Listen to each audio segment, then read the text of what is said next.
Hi guys! Welcome back my channel! Ayan guys, ituturo ko po sa inyo kung paano magbayad ng electric bill gamit ang GCash. Ayan guys, punta po tayo sa GCash. Pindutin po natin yung bells. Tapos, pag napindot niyo po yung bells, pindutin din po natin yung electric bill. Ayan. Tapos, search po natin yung Meralco bill. Ayan guys. Pag na-search nyo po yung Meralco Bell, ayan, makikita nyo na po, ayan siya guys, Meralco Bell. Makikita nyo po guys, ayan na, kung magkanong amount ang bill nyo, magkanong bill na ilalagay nyo dyan. Tapos, ayan, 1,168.15. Tapos, makikita din nyo po yung customer account number. Nasa taas lang din po yan ng electric bill, Meralco bill. Ayan guys.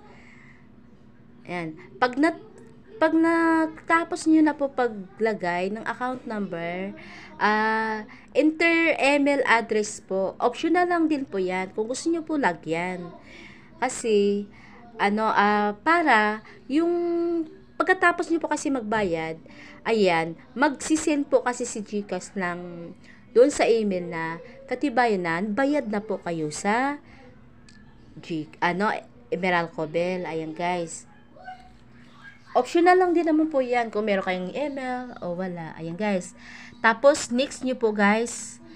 Ayan. Huwag kayong magpindot yung may box guys kasi babawasan yung pira nyo sa GCash. Mabawasan ng 9.83. Kaya next nyo po yan guys. Ayan. Ayan na siya guys. Oh.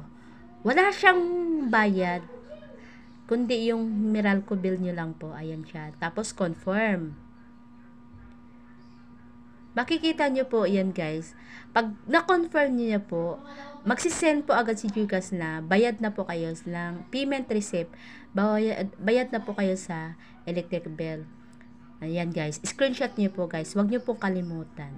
Salamat po guys sa mga nanonood ng vlogs ko sa Michelle Vlog.